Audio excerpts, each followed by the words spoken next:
Hello, viewers. We welcome you again to the Open Mic Diaries. Today we are going to have an interesting conversation. Something that I know is affecting the society and most of us. So my name is Fred Nyasoro, one of your hosts. I would ask my host to introduce herself before we get into the topic of today. Hi, my lovelies. My name is Winnie Alando, as usual. I will not change my name. Okay, you don't have a Mrs. name. No. Alando is my father's name. I belong to my father. Okay. Until then. You've never been married? I've been married before, but changing names, I had, if you want to change your name, you have to change your certificates. I think that's a hassle. So when I was married, I used to use my ex-husband's name as towards the when you're introducing yourself, but not in my documents. Yes. Okay. Yeah. I think it's important to know because since today... It's good to be a Mrs., but yes. Yeah, since today But we're talking about... Now I am not married. Since we're talking about investing together in marriage or in relationship, would you invest with your partner? At this point in my life? Yes. I'm not sure. I don't want to say yes. I don't want to say no. But at this point in my life, I don't think I would invest. I have nothing to invest. So you're not even investing for yourself? I'm investing for myself and my child. But if a partner comes along, unless they prove worthy of me investing with them. So you would invest? I would invest, only that but I'm just they too must scared. come and prove that they're worthy. Yeah, but I'm just too scared because human beings are human beings. Yeah. You can invest with someone, and in the long run, when they reach a certain point in life, wanapata type yao. That's how we see type yao. So there's some of the dynamics that makes people scared. But that is not a cliche. It has happened to a few or 2-3 people. And there are people who have invested together and they're doing so well. Why are we only taking the example of the failed marriages and we're not taking examples or giving examples of the ones that are thriving? Give me an example of someone who has invested with a partner from ground up and is thriving. There are so many. There are so many. Look around you. There are so many. Me, I don't know. I've not seen. I only see women who are well taken care of by their partners. Let me tell you, the fact that your partner is taking good care of you does not mean that you're investing together. Yes. What is investing together? Putting your resources from your understanding. Probably putting your resources together to have probably businesses that bring income. And for me, I'm just thinking maybe people don't invest together or fear investing together because you don't know, like, you don't have a goal. Why are you doing it in the first place? For me, I think if you invest together with your partner, it should be for the children, not necessarily for the two of you. So that probably if anything happens between you and your partner, or anything happens, maybe one of you dies or both of you die, the children have a solid ground to even probably continue the education and even have something for themselves when they grow up. Because these dynamics there are no jobs nowadays. Yeah. So hata mtoto anaweza enda shule, but when they get older, there's no income. But if probably the parents had an established business, the father can leave it to the son, or the mother can leave it to the daughters. So that transition. So me, I'm thinking if we are supposed to invest as a family, apart from getting income for ourselves or benefiting ourselves as a family, our end goal should be for our kids in future. Yes. And I think if you have that thought, hakuna mwenye ataogopa kurusha mwingine, you see? Because we are doing it for the interest of the children. But if we are just doing it for ourselves, then there is bound to be... I believe you have a point, but also there are this short-term investment and long-term investment. You understand? Like, you find yourself in a situation where maybe you're both working, but the income is not enough. But you're from your end or from your partner's end, you're able to maybe get a loan from the bank and invest. You're investing for the short and for the long term. Why? So that you can you can refigure your incomes Yeah. and help you survive. And also, it's an investment that can still help the kids even after you're gone. The only challenge, people are not honest and genuine and truthful. Yeah. That is the only problem. Have you ever invested with anyone? Eh? I've invested on someone, not even with, Okay.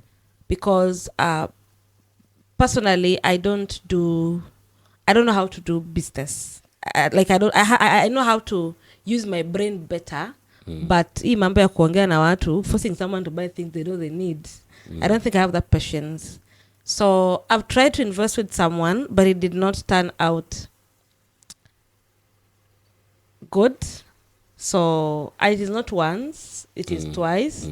So at times I feel I don't think I can do that anymore, because you don't know why someone wants to invest with you, and if you're not like there physically to oversee the investments, you're trusting the other person, because that is your person at that point, to be able to have your best interest. But in the long run, they don't do that. Yeah. So that is what has given you that perspective. Yes. It's an experience. I'm so scared. I'm terrified to invest with someone. And I always say, even right now, if God blesses me right now, sasa mniombe vibaya, Mungu asinibariki, and I build my own home, I don't think I'll ever get married, because why am I getting married? So any man who wants to marry me, anafaa kukuja mapema iboma Kabla ujenge hiyo because boma. nikijenga I don't think I'll want to bring any man into my home But that I've invested alone. There are women who are building their homes, and they're still looking into getting married. Not necessarily for the husband to come and stay there, but they're looking into I don't know if there's a time you read. I don't know if you came across a story where there was a woman who had built a house, and when she got married, because they were paying in a rental house, Yeah. so she convinced the husband to go and live in that house.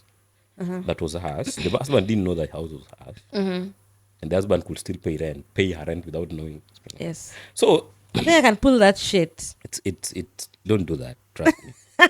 Those are the kind of distrust that well, for how long can you sustain that? But for that kind of a woman, it depends what was the foundation of that relationship. Probably there was mistrust even before, because you cannot just wake up in the morning. I know there are people who are very wicked out here, but there are also people who are very genuine. But if just one small thing happens, it affects the entire relationship. Yeah. So probably she had her own reasons, but pia kuna some level of wickedness you cannot do to a person. Yeah. But basically, especially when it comes to building homes, a home, ukiona tu like in our culture, ukienda kujenga, sini you people go together as actually mwanaume haizi jenga without a woman, right?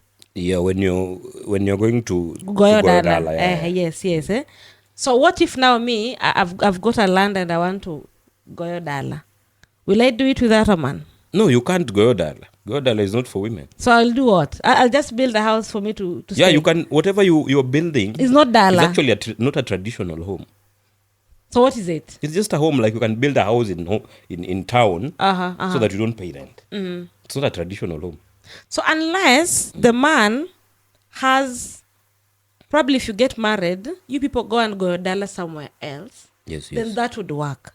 But you see, hii mambo ya coming into a woman's house, wanaume hata unalala aje mpaka unangorota kwa nyumba ya mwanamke. That cannot happen. So I think when you're investing with someone, it takes a lot of strength and a lot of trust. Yeah. You cannot just wake up and do it. I think from your experience, I would say, if you are able to take the risk, to make the decision, it means this is somebody you trusted. Yes, I right? did. You made the decision and you invested a lot. I know you would not want to share details here, but you did share details with me. So I'm speaking from a point of I know, right? Yeah. Like I was saying, you have the heart. It's only the experience that is probably whatever you went through, whatever maybe other bad stories you've had happening out here is what is giving you a perspective. imagine they're very bad stories. For example, And they're also good stories. me, I've not had good stories. So we'd want our viewers, anybody who has a good story about investing with a partner from ground up to share. No, there are good stories. I think I will share them with you later on. They're Yes, yes. very good stories. Because the things we've had, probably from the environment that I work in, we've had 2 of our colleagues who are women committing suicide because of investing with a partner. One took a loan, gave the husband to go and build a home. I think it was around 3 or 2 million. 6 months down the line, when now she's, because anapigiwanga tu picha anaambiwa tumefika hapa, ndio hii foundation, ndio hii nini. When now she went home back to Kisii, there was nothing. Hata tu zile sticks wanaekanga, there was nothing completely. And she broke down, she got into depression. And the second time, I think she paid campus for this boy, for this, I don't want to call him a boy, he was a husband, just to be able to empower this. That is the first time. She got into depression, she committed suicide, she didn't die. Why did you call him a boy? Were they married? Were they They were married? married with 2 kids. Let me call him a man. Because if you call him a boy, probably Boys. she was housing some boy. No. He was a man. They were married. And these people are Legally. Oh, they just... traditionally, but the people who started dating, they come from the same community. So they started dating way back. Wakiwa Yes. primary. Primary, high school, they were just staying in the same environment. Then they went to camp. So there are people who grew up together and got married. So the second time, took the husband wanted to do some course, took the husband to campus. Then akampea gari yake. So this guy got an accident. Then now when she was being called, there was a chick in that car. So she tried committing suicide the second time. She did not die. So I don't know what happened the third time. And actually she took poison and she actually died. She died. Left this man with 2 kids. A very young kid. One was, I think, 4 years, another one 2 years. So because people are different. There are people who are very hard and can really hold on to the pressure and pick up their pieces and move on. But there are people who cannot do that. December, we lost also one of our colleagues who took a loan, built a home. The husband chased out of that home and brought another woman into that home. But she didn't commit suicide. Depression too, ilimoa. So you see, when you hear such stories, it also gives you a bit of shiver. You don't know if you should trust this man to give you all and invest with them, or you should just do your things. And sometimes I hear people say that there's some women who just you buy. I have a friend of mine who has land somewhere. She told me, but the husband does not know. She has even built a house. Now we see such kind of mistrust. So you don't even know where the mistrust started coming in between the 2 of them, because at times you give your all. Because I remember when I was married, my ex used to even know what I earn. And one nilikuwa inafika hivi namwambia, ndio, this is the money that I've got. How are we planning with this money? Until Which was not a bad thing, trust it me. was a bad thing, because you see, at times when you're alone, managing finances becomes a bit difficult. You become a bit reckless. You like me. I can show if I have money. I see nice shoes I will buy. So when you have someone who keeps you in check all the time, it also helps you as a person to manage your finances. So I knew the kind of person I am. That's why I always told him, this is what I have right now. So what are we doing? How can we budget with this? Which bills are we paying? If you're investing or saving or buying, like what are we, like how are we planning these finances like this? But I don't think I can do that right now. But I'm just praying and hoping that I get someone who can help me keep me in check with his money. Also, I think you just had a bad experience, and like a normal human being, we learn. Don't unlearn your good heart. If you have a good heart, if you have a personality where you are somebody who knows how to work hard and how to do her things, don't unlearn to put yourself in a situation where even when you meet the right person, you'll not see them. The only thing you'll see is that me, if you can't, if you don't have money, I don't want you. How many? I have heard stories of people who have started together and they're very successful. I mean, human beings, they are good and bad people, regardless of investing or not. There are still people, even in poverty, they still cheat. There are people, even in poverty, they will still even steal the money for shopping. You know, they're just bad people and good people. Sometimes the only thing that I think God maybe did not give us is to, he didn't give us a detector of knowing, is this a good person, is this a bad person? But from your experience, I think your experience should not make you squeeze yourself into a cave somewhere and say, if you don't do this, if you're not this person, then we can't be together. Your experience should make you have good judge of character. It should make you investigate, to give you patience, maybe to study somebody, and maybe study lifestyle. If at all God would bring somebody your way who wants you to invest with them, you might have a different perspective of how you're going to invest. Not just giving the money. Babe, let me send you 200,000 when ununue ile kitu. No, but now you'll have a different perspective of how you approach things. Yeah. It should not change you to be now a villain. You're stuck into some cocoon and mindset that if you don't have this or do this, don't be rigid. Wacha nikwambie. Let me tell you something. Even if you go back to the Bible, if you read the marriage stories in the book of Genesis, yes.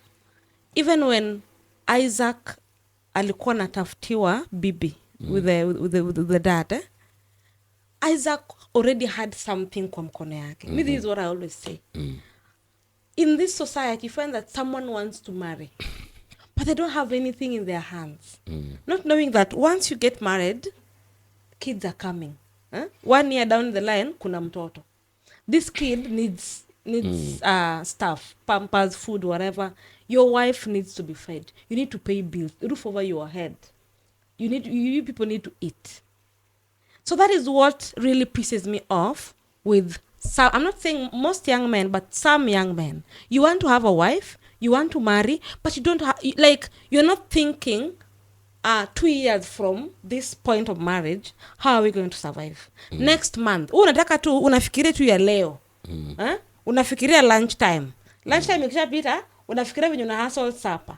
You're not thinking, in the next 6 months, my wife gets pregnant.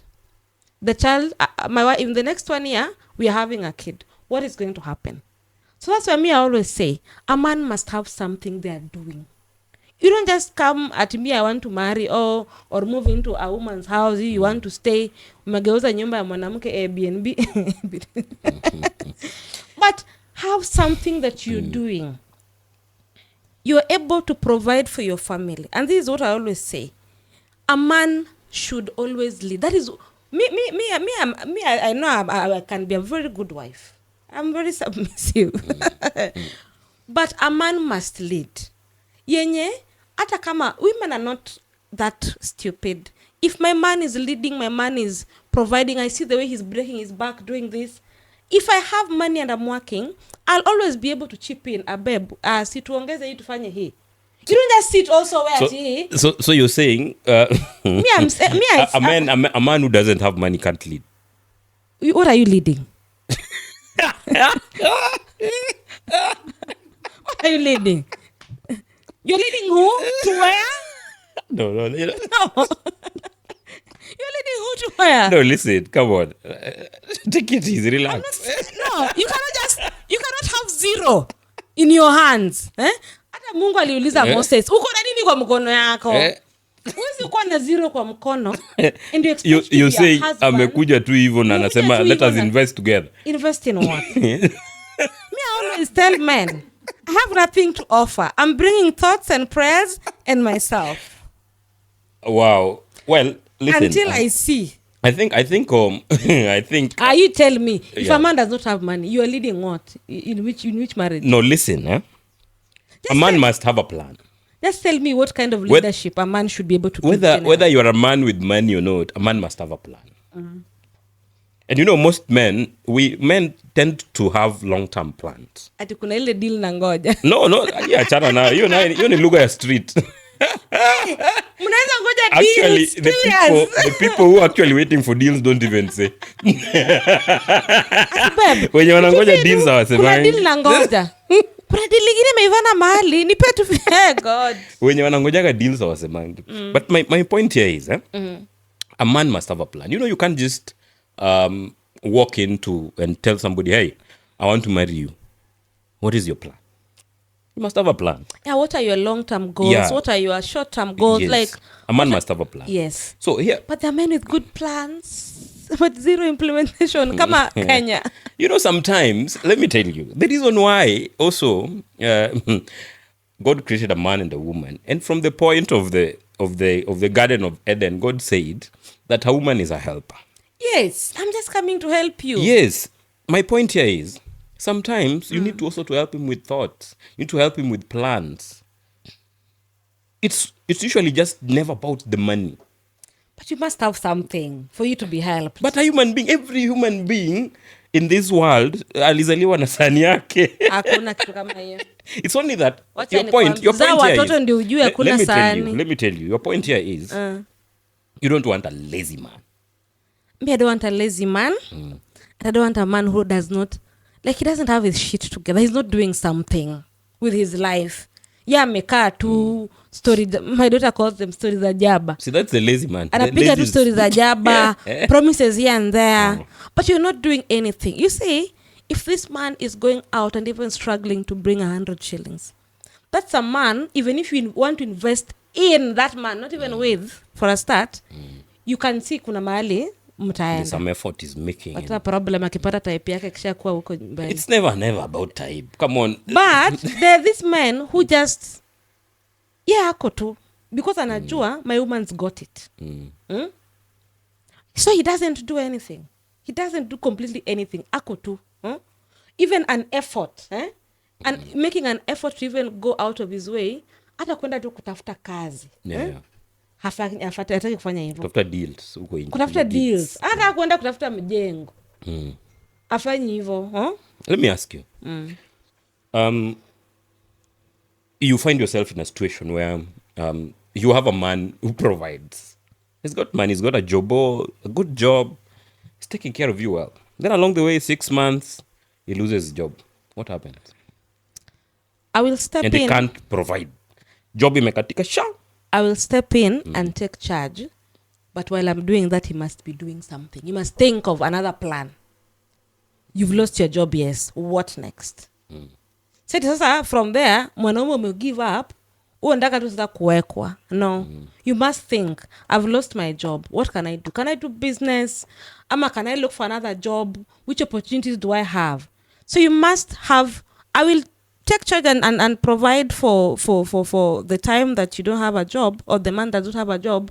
But now what next for you as a man? We have to have that discussion. And you have to give me valid reasons. So baby, nitapeleka tu, nita apply tu. Let me tell you something. Women were not born or created to be providers. So you can only provide to a certain point. Yeah, true. Mpaka, it reaches a point now you cannot do it anymore. Not because you don't want to, but because sometimes you're feeling drained. Sometimes responsibilities. You know, when two people are together, you can share responsibilities a bit easier. But sometimes the responsibilities are too much. You're feeling drained as a woman. You have your role as a wife. So in this relationship or this situationship or the marriage, you are acting as a husband, you are acting as a wife, you are a parent, and you're just this one single person. Yeah. So it becomes hard. Na si ati wanawake wanakuanga na madharau. Nzile tu inafika mahali, now I'm providing, but now you're not making an effort as my partner. Yeah. It's hapo ndio madharau inatokelezea, because now you're seeing me struggling. What are you doing about it? But if as a man you're seeing me struggling and you're trying also to make ends meet, despite the shortcomings you're having, I'll appreciate that kind of a man. But I'm not saying I want that kind of a man. No, I believe situations happen. You cannot set standard for God. Situations happen. Really? I'm not praying for you to get that kind of. Me, I don't want. I'm God's child. He should give me the best. No, there are things that in life, there are things, and even after you experience, there are things in this life that you must accept that can happen. Yes. Because even you can lose your job and go back to zero. Yes. And even those small things you're doing, you're going to be depend 100% on your partner sometimes. But I'm supposed to depend on my partner. I'm telling you. But I'm supposed to depend on him. No, you are not supposed to depend on your partner. I'm supposed to. Mimi ni kiumbe dhaifu. The man is supposed to provide. Mimi ni kiumbe dhaifu. As a woman, mimi ni kiumbe dhaifu. So he's supposed to take care of me. Yeah, that's okay. That's okay. We accept that. Let me ask you. Wewe huwezi eka mwanaume? I don't think at this point in my life. Like you find this hot young man with nice bodies, who gives you exemplary sex. It makes you forget about any other thing in this world. Huwezi eka? Sidhani kama naweza eka because you're only providing sex for me that I can get anywhere. Has it ever crossed your mind anywhere? Actually, it has never crossed my mind that if I can get a lot of money, even me, I can have someone who somewhere when you just go and get service, service. Some boy toy who just comes and does whatever I want him to do. But I don't think I can do that because I don't want us to deviate from this topic. Because in nature, yeah, I'm very outspoken. I'm very loud. But when it comes to any relationship that I'm having, I would always want to give my man his chance to be a man. Yeah. Like he should be respected because he's the leader. He's the head. So I'd always want to. I love to be submissive, whether in a relationship or in bed. I love to do that.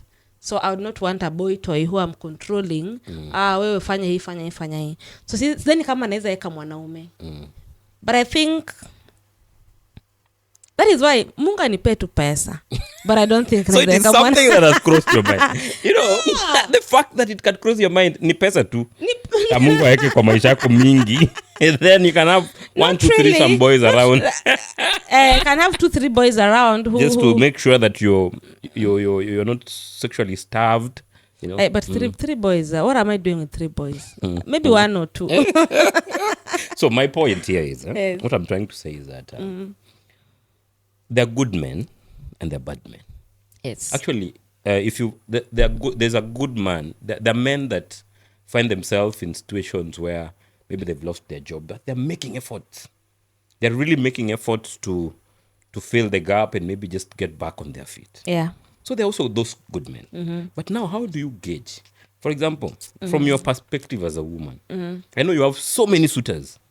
So many. What do you consider? Do you consider responsibility? Somebody who is. How do you know that this man is responsible before you get into a thing with him? How do you know?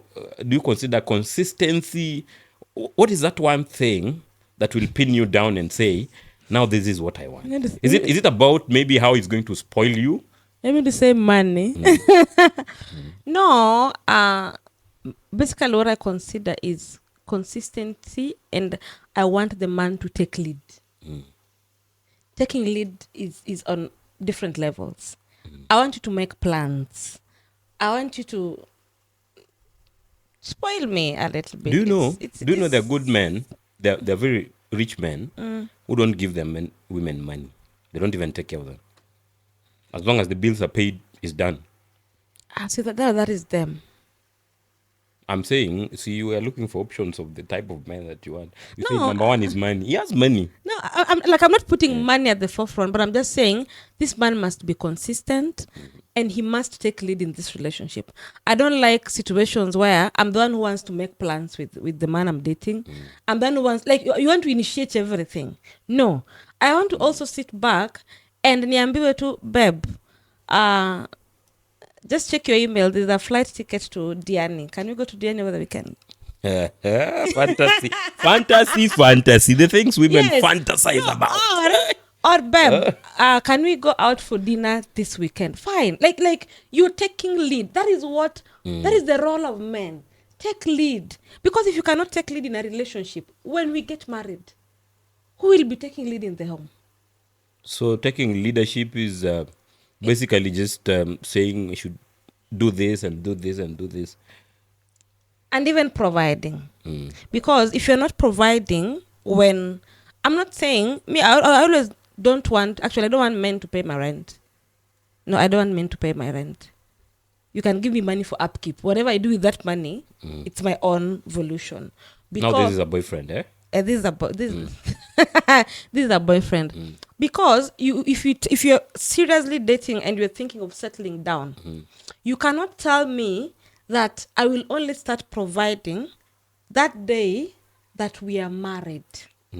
Because what will happen? I want to. You see, there are a lot of doubts out here. So I want to see you in action. Start providing however little, however much you can. Start investing in Start me. it, yes, because we are going to settle down. Kwani nani amekwambia nitaenda? Hakuna mali. Can you have a little faith? So what miracle will happen? You want to provide when you are married, but when we are in a relationship, planning to get married, you don't want to provide. So how do you get the investment? How do you get the investment? For example, you want your nails done, and he has money to only buy you shoes, and he says, "Babe, I bought you shoes." So how do you gauge? If you buy me shoes, that is a step you've taken, and that is good. There are even men who don't even buy you anything. Okay. Yes. Because why would I want to I make my hair every month. I make my nails every month because you assume Winnie is working, right? I make my hair every month. I buy clothes for myself. I buy shoes for myself. I pay my own bills. I take care of my body. I wax. And you're not providing even a shilling. And you still say that this is my woman. Like I pop looking nice and looking good, and you're not providing anything. Probably someone else is giving you that money. It's providing love and care. We cannot eat love. Love and care. We cannot eat love. Life is not about eating only. We cannot eat love. And relationships are not all about love. There are a lot of love cannot hold a relationship. The way love cannot hold a marriage. But can money hold relationship? It can. So relationship about money, not love. Eh? So you're saying? Because most of relationships these days are transactional. Yes. So I do all these things, you just want to eat me. And not do anything. I will feel used. Because me giving myself to you as a man is so important to me. And if you want us to go that direction, inafika mahali, women now want to go transactional with men. You do this for me is when I give you cookie. So you can't date a broke man? I cannot date a broke man. Siko baya. No, usi defend. I'm just saying. Say it bravely. I cannot date a broke man. And I cannot date a broke man. Okay. Because right now I cannot say I'm really financially stable right now. Like maybe 100%. I'm not there yet where I want to be. And I'm raising my daughter. And I know myself. If I start dating a broke man, I'll start doing things for this man. Because me, I'm a giver. And I get so pissed off. The time my friend was telling me, you just give. Don't expect anything in return. And I just want to give a story. Sometimes back I was dating someone. And on his birthday, I went all the way. I bought, you see this, kuna easy packs gift, kuna watch. And I bought a Navy Force watch. I love those watches, but my wrists are small. I bought a Navy Force watch, ikakuwa inscribed jinake. Ilikuwa na belt, ilikuwa na that kapak, eh? Yeah. I think it was around 6,000 or 7,000 shillings. I wanted to do something nice for him. His birthday was around November, September. When it reached my birthday in February, this dude sent me 1,000 Babatendo chocolates. That is what he could afford. I couldn't afford. No, said you could afford 1,000 bob. He could afford more, but he just chose to belittle me to that level. Make me look like me, I'm not important as compared to how I went all the way for his birthday. And then Wow. That is how that relationship ended. I'm telling you, it's true. Women are very emotional. No, But I think I broke up with him that But I think day. women, you are the ones who are lecturing us every day, telling us it is the little things matter. I mean, You see- chocolate. Vitu kama chocolate. The little You things that see, matter. if a broke man brings me makes an initiative and brings me chocolate, I'll understand. So, you know, the little things.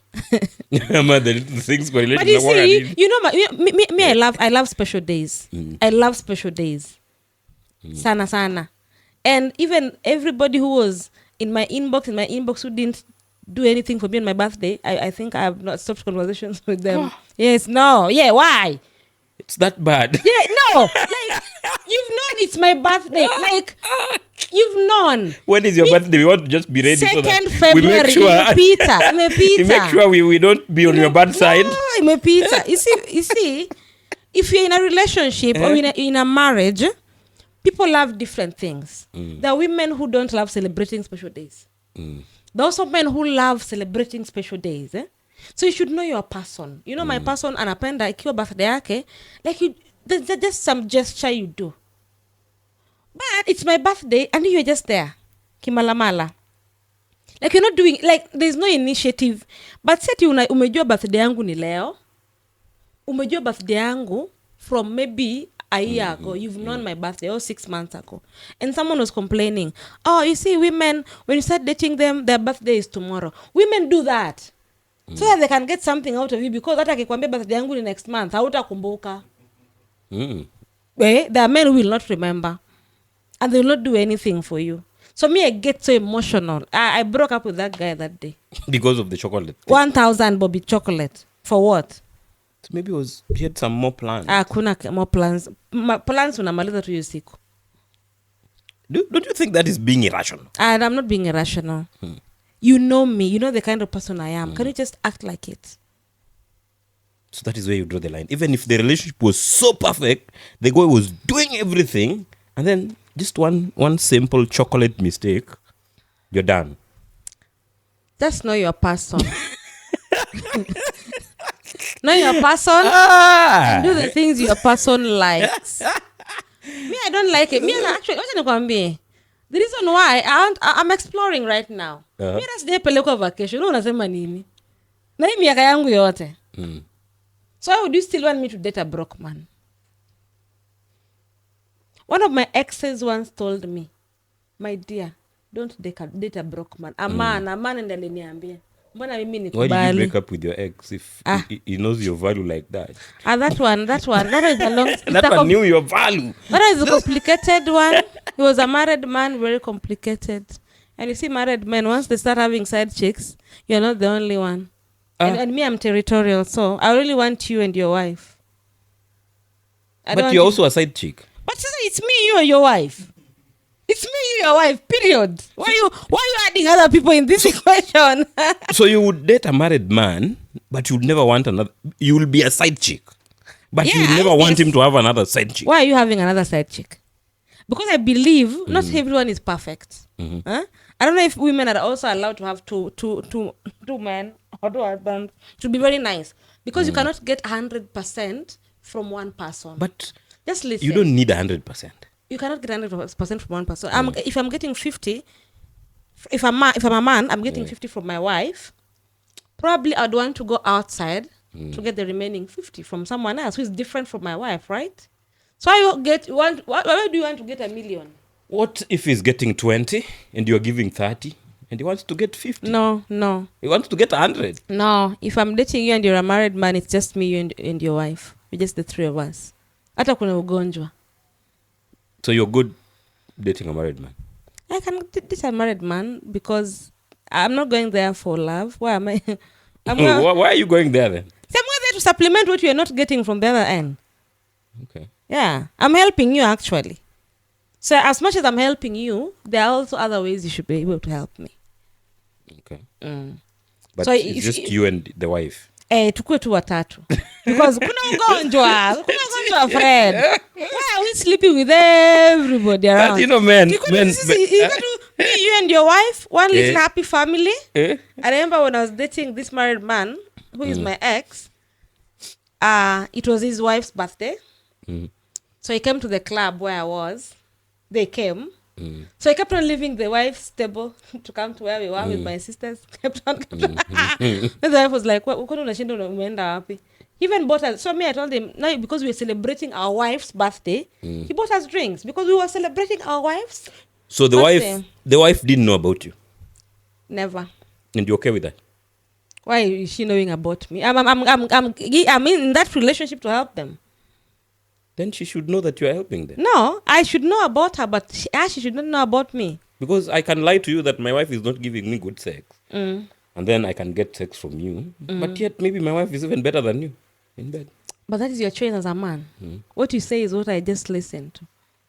That is your choice as a man. Well, viewers, this is the conversation is getting interesting. Would you invest with your partner?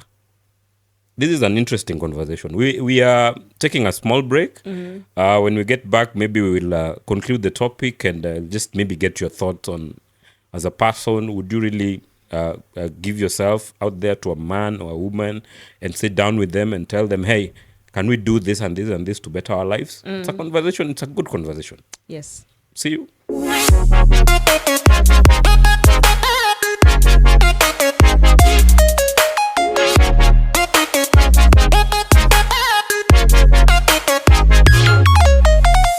Welcome back, viewers.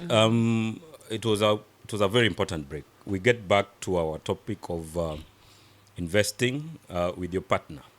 Well,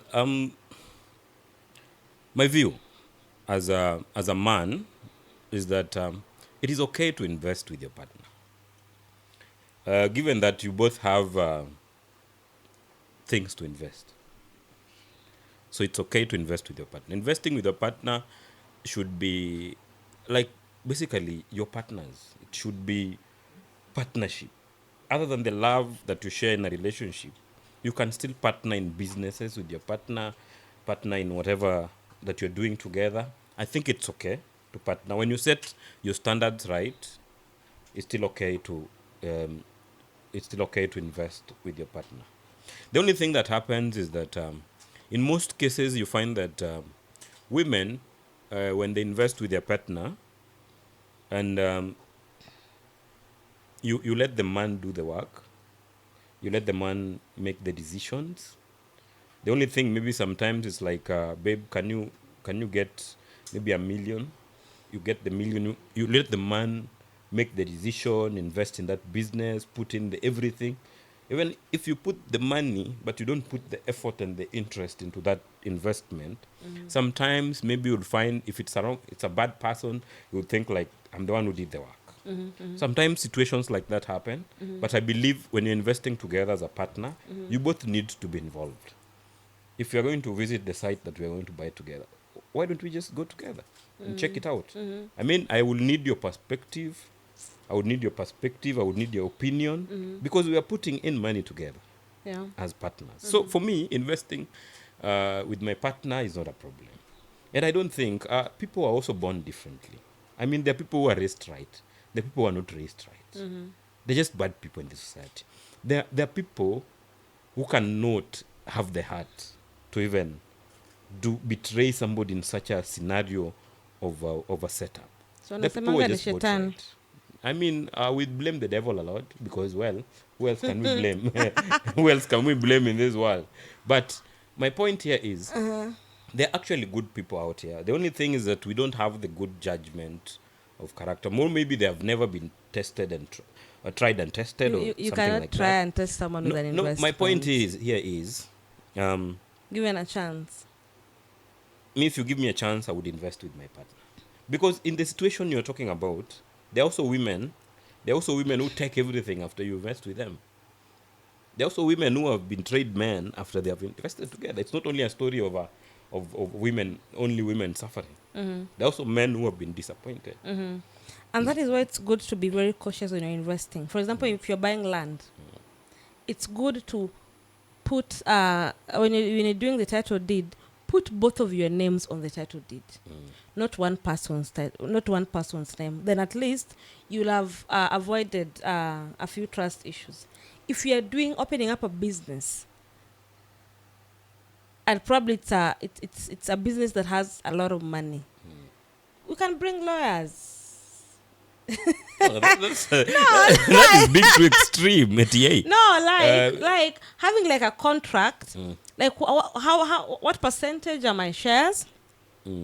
What percentage are your shares in a contractual agreement? In marriage. Kwani the marriage is also a contractual agreement. It's an agreement.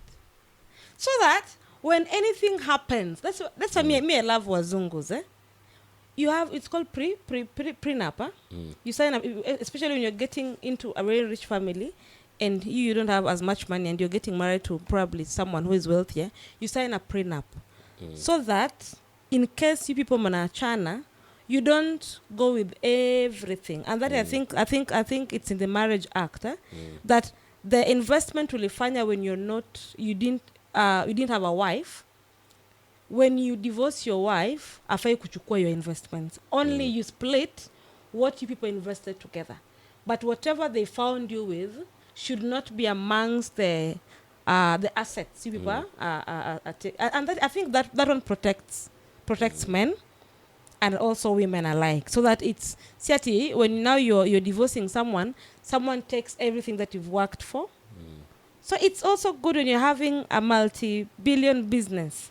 You have a contractual agreement on who takes which shares and which shares, so that in case of anything, both of you are safe. I don't want us to talk about multi-billion investments. I want to talk about investments like, babe, I have 600,000 and I want us to buy a car. Would you top up 400,000 so that we get a 1 million car? Alafu logbook inaandikwa kwa jina ya nani? That is the issue here.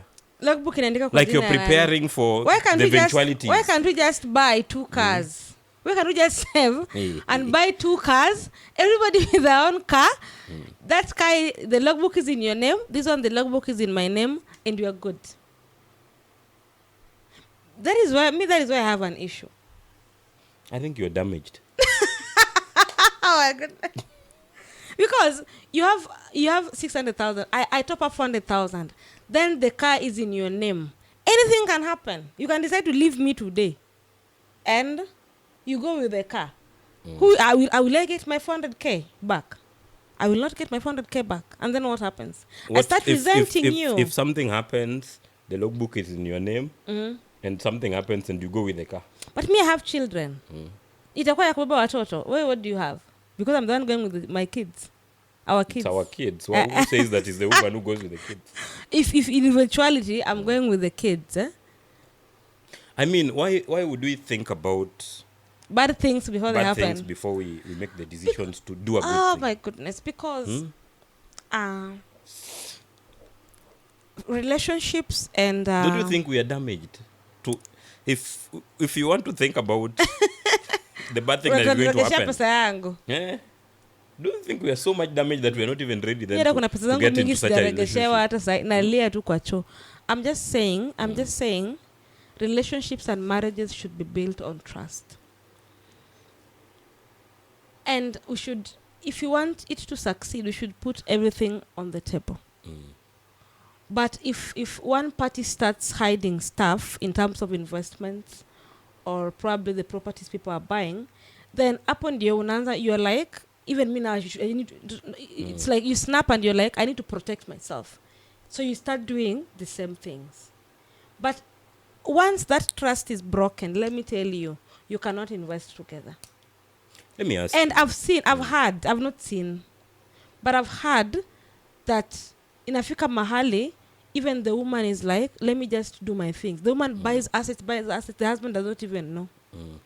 Because probably she feels this man is either he will take advantage or either maybe kuna vitu zingine anafanya, and that comes in line with sometimes your husband is doing business or your husband is investing and they don't tell you what they are doing. Unaona tu vitu zina happen, materials zimeletwa, ama unasikia tu anapigiwa simu, boss, hizi si depots zako tupeleke site. Hatujui site iko wapi. You start asking yourself, kwani, what are you doing? But if even the men hide things a lot. They might be maybe doing some construction somewhere, the wife doesn't know. So some of those things are what makes us as women fail.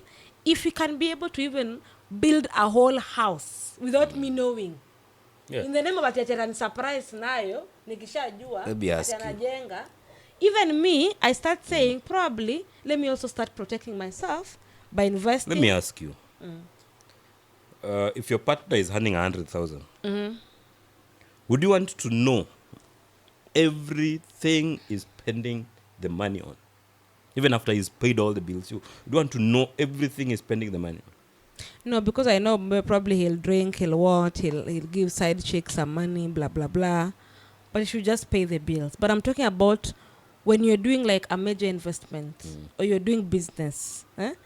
Like I need to know, like your business inaenda aje, is it bringing in, like what are the dynamics of that business? So if you're doing construction, you cannot construct a house and I don't even know you're constructing a house. there's a point here. We're talking about investing together. Yes. So in a scenario where you're not ready to invest with your partner, but your partner decides to invest anyway, you still think you have the right to know. But what you're he's my investing partner. in. So again, I'm not investing with you because I don't have the resources to do that. But you do. You only that If- you if- can't invest with If him. I have resources, we need to agree. And we need to block all the loopholes of mistrust. If you're buying land, your title deed must have 2 names. Does the title deed accommodate 2 names? Yeah, I don't even know. Does it? I don't think a title deed can I don't know. accommodate 2 names. It has 2 names. You can put 2 names in a title deed. I think I've had it somewhere severally. You can put 2 names in a title deed. Even 3. Yes. Okay. So why would a man want to, for example, you have topped up, hata kama pesa yangu si mingi lakini nimetop up kidogo, you want to buy land and put the land in your name alone? Why? We'd rather then put it on one of the kids' names then. Fine. If it's one of the kids' name, me, I'm okay with it, but not you alone. Ayo chaganidi chuo and is not your relative. Your kids are. This man, you're just staying with them because love brought you together, right? I think you're having a very terrible perspective on marriage. You maybe is it trauma or is it your past experience? I mean, if you would sit down with a young couple, how would you advise them? I would not advise them to invest together. Let them make that decision, because if it fails, they'll say that I told them. Not necessarily about that. How would you? I mean, there are 2 couples who come to you for advice. They are seeking your advice On what? on everything, investing, marriage, and everything. I can really advise them on how to stay as a married couple. The man should just take up his responsibilities. That is where the problem is. Men do not want to be men. Just be the man. You were created and born as a man. Take that responsibility and run with it. So Yes. you're tearing this down by concluding that we should never invest together as partners. You can invest with your partner, but ensure you've put in loopholes that will not make you've blocked the loopholes that will not make you regret in future. Be very careful when you're investing with your partner. You can do it, but just be very careful. That's my take. Me, I don't think you should be careful. Me, I think you should. We should all participate and trust each other. Make the process really trustworthy, very transparent. You don't have to block any loophole. You have to explore all the loopholes together. As partners, I believe if we decide to buy land, even if we don't put both our names on the title deed, but by the time we are agreeing to get land, we have a plan that this is what we want to do. The problem that Plans happens, can be the destroyed. problem that happens in relationships nowadays is that when things go bad, people get so hurt and they think about the things that they did to their partner, or they did for them, what they put into the relationship. We look at majorly the monetary. We rarely look at even the feelings, and even so we look at the monetary a lot when things go bad. So it makes it hard for people to trust each other, because a lot of sad stories are trending. You know, sad stories trend more than good stories. Yes, and it's not only about monetary. It's just at times you sit down and you're like, how can someone who once said they loved you so much do such a thing to this person? That is the question that I can never answer. And it is not only focusing on money, it focuses on also the heart, the feelings. Once you loved this person, like what changed? What happened? Because there are certain things you cannot do to someone you love. Like you cannot dupe someone you love. Like you don't need to do that. If things are not working, just find an amicable way of sorting them out or moving on. But there's certain I want to say there's certain bridges you cannot cross, because coming back from them is very difficult. And it will take a lot of time to heal or to get back. But investing with a partner, hiyo ni neema ya Mungu. Mungu ananipea neema fresh. No, I believe that you're a very good person. You only went through something that was very hard. But train your mind to try and understand, to explore new things. Like I was telling you, I think I was telling you the other day, when you're from such experiences and situations, you look at things differently. Don't make it put you and look at things negatively.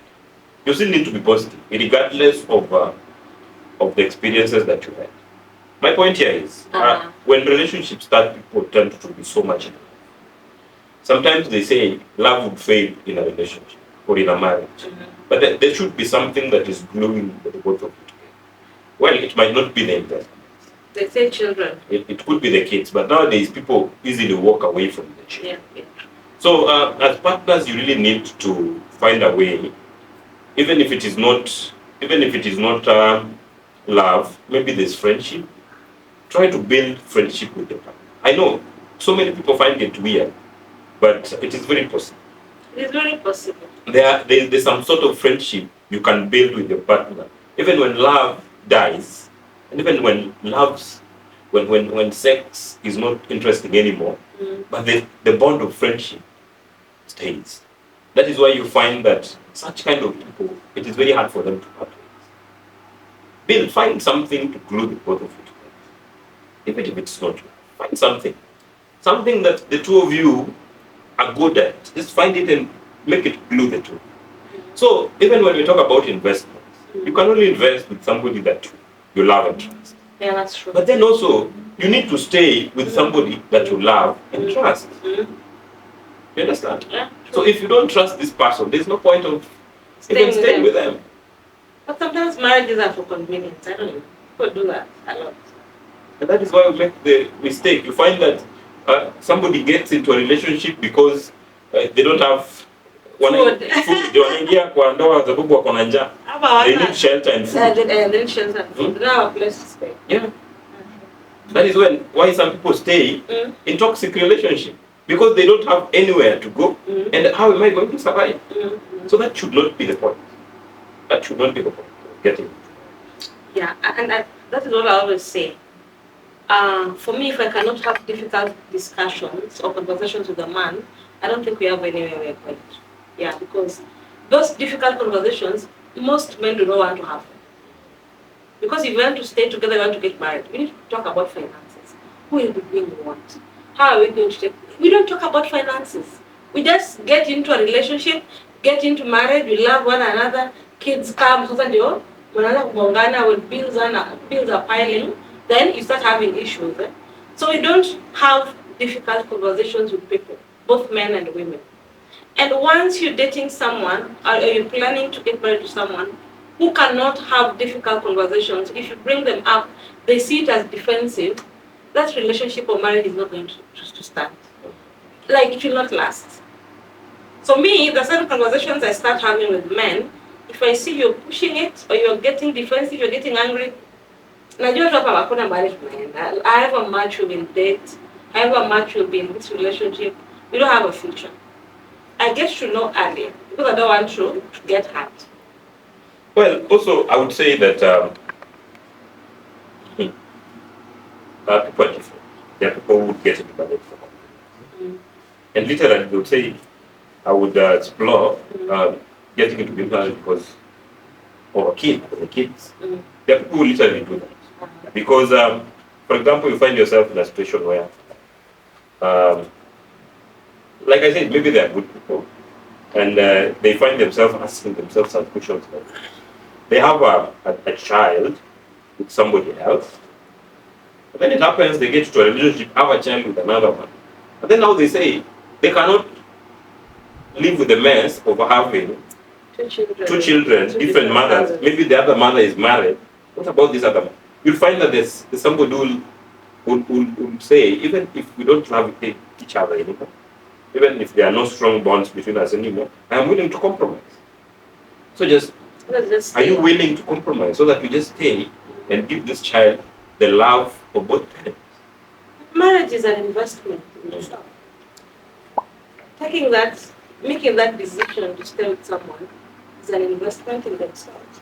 So if you're not ready to go all the way, I just tell people you don't need to start it. You don't need to start it. It will just cause a lot of chaos. But sometimes you go into the marriage because you want it to work, but it does not work. And you've invested stuff. So what happens? And you see, when you're divorced in Kenyan courts take a million years. At times, the properties were in one person's name. So how do you come back from that? So it becomes a challenge. So for me, investing with your partner, I'm not sure. Okay, that was a wonderful conversation. You can still give us your insights, even on the comment section. My point here as we wind up is that as a man, I don't fear investing with my partner, because if I invest today, it might be for us for the short term, but it will be for our kids in the long term. So I don't have a problem with this. These are difficult questions, but as you listen to the conversation, let us not make the judgment out of experiences that probably are also short term. So let us be sober, talk about this topic, sit down with your partner, agree on what you want, then be good judges of character. So that even at the point when you're deciding to settle down with somebody, the first major investment should be getting into marriage with somebody. If you can do that, then you can face whatever that is thrown out. I want to thank you for getting time to view our conversation. We welcome you to subscribe, follow us, follow the conversations, like our comments. We'll give you good topics, and also invite you, if you have insights you need to share with us. Well, we are not all knowing. We welcome you to come and maybe we'll share your thoughts with our audience, and we'd really appreciate that. Thank you, and see you next time.